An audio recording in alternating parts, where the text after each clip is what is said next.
What's up everyone? Alex here. So I wanted to make this video because I have no doubt that many of us are playing through The Legend of Zelda Tears of the Kingdom, and given how a lot of us are in different places in the game, some further than others, I wanted to kind of open this discussion up because I think it's fun to talk about games outside of traditional JRPGs and have a conversation about it with the community. But before I say anything else about the game, I do want to let you all know that the gameplay that I'm going to be showing here is comprised of the first several hours of the game in the starting area, as well as the moment when you shortly land and started heading towards the northwest. Though I have not reached that northwest town, that kind of gives you a general idea of what to expect in terms of gameplay. I also want to point out that there will be spoilers towards the narrative structure of Breath of the Wild. More specifically, the video summary that Nintendo released for anyone who wanted a primer of what the story of Breath of the Wild was, which is needed to talk about the storytelling of Tears of the Kingdom, at least a little bit from the beginning. I will do my best to try not to spoil any sort of big moments that happen, but I'm giving you a warning right now because this is all off the cuff and I really just wanted to talk about this game. So when Breath of the Wild came out in 2017, and keep in mind that's literally like 6 years ago at this point, I actually managed to finish that game not shortly after it came out. I think it's impossible to do so, especially if you're playing it casually like I do, but I did finish it eventually towards the end of that year. And as I said in my previous video, my memory's kind of getting shot because of aging, which I don't want you guys to worry about that. I just have to mention it. But that's kind of a blessing in disguise because a lot of the criticisms that I have of Breath of the Wild didn't really color a lot of my opinions of Tears of the Kingdom going into it. All I remember from my time in Breath of the Wild was that I had a really fun time and the weapon breaking bothered me a bit. So I think it's a big surprise to me that after playing Tears of the Kingdom for so long that I didn't really get bothered too much by the weapon breaking this time around. Like, it still does happen.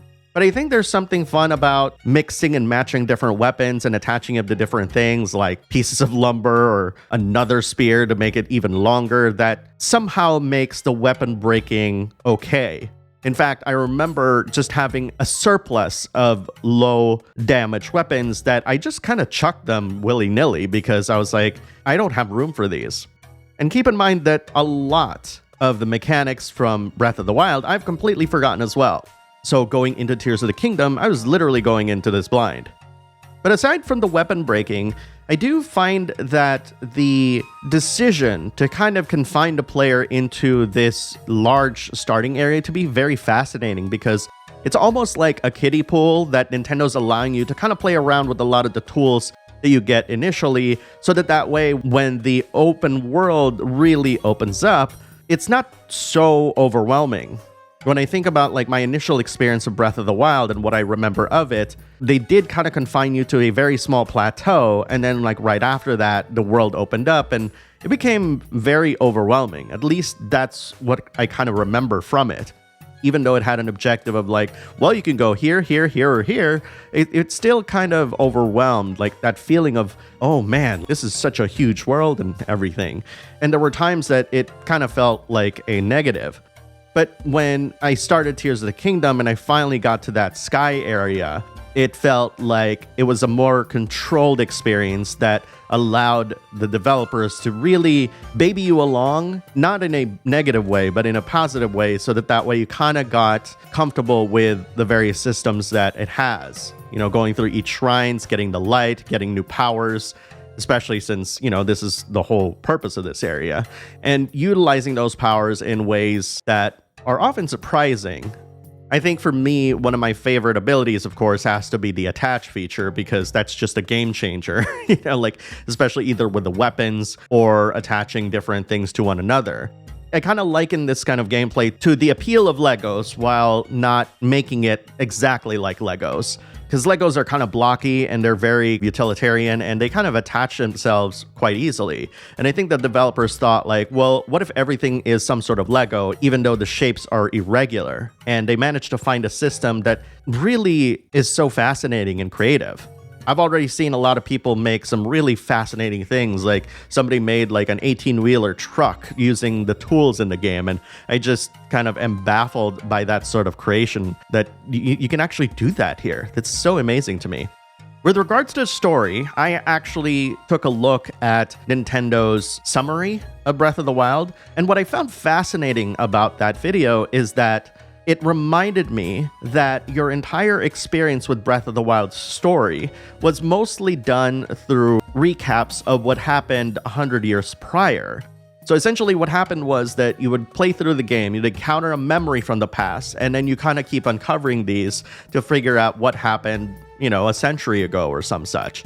And the way that they presented it in the video is that they front-loaded all of that with those memories. And then it goes like, well, then you wake up, then you meet all these cool people and help them with their divine beasts, and then you go and defeat Calamity Ganon. Which, if you really think about the Breath of the Wild story from the perspective of Link waking up, going all the way to defeating Calamity Ganon, it's not really a lot of a story there, because a lot of it is looking back into the past. You compare that to something like Tears of the Kingdom, where it has an ongoing story, and it's just so fascinating how it divulges a lot of that information, whether it's part of the main story, because there are multiple main stories, or avenues surrounding that. This game also has a memory mechanic similar to Breath of the Wild, but I think having that as its own main story is also fascinating because it gives you a lot of options to play around with. But to be quite honest, is it really the main story if there's literally like 4 or 5 or 6 of them? That's a lot of main stories, to be quite honest.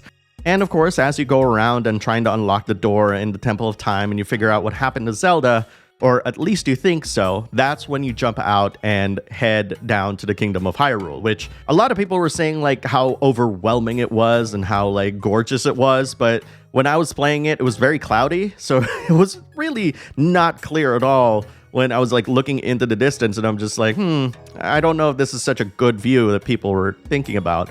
But when I jumped down, like the splendor and the massiveness of the Kingdom of Hyrule was really, truly impressive. And again, we're thinking about a game that has been in development for the past 6 years, and just building on top of the popularity and the scale of Breath of the Wild. I mean, it's really gorgeous. The entire backgrounds are just teeming with life and surprises.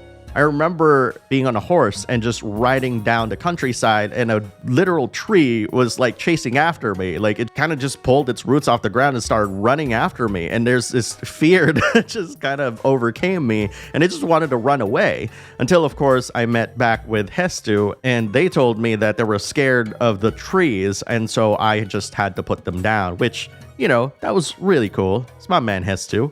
But this is another situation where I completely forgot what the Korok seeds were for. And of course, as many of you know, that's where you get to expand your inventory slots for your weapons, your bow, and your shield. And so that was quite a pleasant surprise to encounter him in this manner. And that was just me like kind of following the suggestion of the game to head northwest. And I had a feeling that if I did go in that direction, that I was actually going to encounter a lot of the game's tutorials, because there's got to be a reason why they're funneling us towards that direction, right? I also forgot the fact that if you got a horse, you don't necessarily own it yet, and you have to go to one of those stables. And when I saw the imagery of the horse shop, you know what that is. It's basically a shop with the head of a horse. Like, I just went straight into it, and I said, that's got to be something important for the horse, right? And sure enough, that was really cool. But what's really smart with Nintendo is that they also put a side quest there that kind of teaches you that, hey, you can make a wagon for your horse. You can even get pony points so that you can get that harness. So you can make any wagon into a horse-drawn wagon. And I thought that was really cool because it's, again, the game kind of drip feeding you with information and kind of showing you what potentially is something that you can do with the game. As far as the massiveness of Hyrule is concerned, I'm still in awe of how much there's so much to do in this game. Obviously, there's the buyer rewards for the pony points and such, where if you, register a horse and stuff, like, you get pony points and yada, yada, yada. But also, like, there's these collectibles called bubble gems that you get by burning these froggy kind of enemies that kind of hang on to caves and such, and you get these bubble gems from them. I haven't actually gotten to the point where I can turn them in yet, but they're still really cool. And various other things, like the cooking is so enjoyable and so satisfying when you find like a really cool meal. I remember when I was playing Breath of the Wild, I was so reluctant in cooking because in other games like JRPGs and the like, a failure in cooking was a really big deal. But in Zelda, the barrier of success is kind of lowered a little bit, and in a way like that floor where the failure is kind of is lowered a bit too. I think this is one of those reasons why my forgetfulness kind of paid off, is that I didn't have this sort of negative bias towards cooking that I did in Breath of the Wild when coming into something like Tears of the Kingdom. It's really, really cool. Going back up to the Sky Island, and I know we're kind of bouncing around here, I was really surprised for the game to tutorialize change in temperature, because for me, I remember encountering that in Breath of the Wild when I went to see the Gerudo, and of course when I went to more colder climes, having that kind of gear or making those kinds of foods and stuff to kind of manage being able to survive in those areas. And so I found it really fascinating that here they are, like in the starting area, saying like, hey, temperature is a really big deal in the world of Hyrule, and kind of allowing us to play around with cooking as a result, which is probably also why I like cooking a bit more in this game now, because they kind of managed to connect what were seemingly disparate elements from Breath of the Wild, because Breath of the Wild was more open kind of game, and here they are kind of tutorializing and to be like, hey, this is why you should do this. This is the kind of consideration that you might have when traveling to these kinds of climes. And I really appreciate that. And I want to be clear here that having this sort of opening/starting area, I know that some people don't find it necessary, but especially for me, who has not played Breath of the Wild in the past 6 years, it was a welcome treat for me to kind of be like, oh yeah, I remember that, and kind of really getting used to the gameplay again, like the buttons. Although, admittedly, I am still throwing weapons that I don't want to throw, so I'm still getting used to the gameplay literally hours later. I blame other JRPGs for that. Kidding, of course. When it comes to the physics powers, though, like the attach, the ascend function, the rewind function, these are really interesting contrasts to what Breath of the Wild has, and quite honestly, I think they're a lot more fun. I know that that's very subjective, but I think the reason why it's more fun is because of the ability that they give you to build things. I'm a personal believer of building things as opposed to destroying things. So I think the fact that Tears of the Kingdom allows you to build so many things, from houses to wagons to straight up vehicles, is such a fantastic thing for this game to have, and making it so that everybody could partake in it in a very easy fashion, like very approachable fashion. One of my favorite things that I did in that starting area was when I had to convert a minecart into a cable car by hooking a hook on top of it and then putting a fan behind it. That way I can smack the fan and I can just go up this railing that goes up to this island. Now, I'm not sure if there are any other solutions. This is the solution that I came up with, but I was so pleasantly surprised that that worked, that this is like some of the best things that Zelda does, is it invokes this sort of love for creation and discovery, that the fact that they have managed to invoke that feeling of exploration and discovery again with Breath of the Wild and Tears of the Kingdom is nothing short of incredible to me.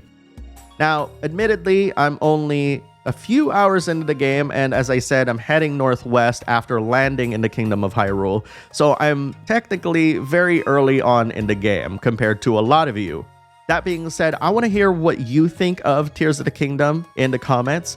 I'm personally enjoying the heck out of it, and quite frankly, I probably won't be able to make a review of this game until way later, but I thought this would be a great opportunity for us to share our experience of the game and just kind of talk about it in the comments. But be wary of spoilers though, everyone, and make sure everybody warns everybody of spoilers, because we don't want the best parts of Zelda to be ruined. And again, I don't know how this is going to go, but I'm just really excited that I'm able to give you all a platform to be able to talk about this game with the rest of the community.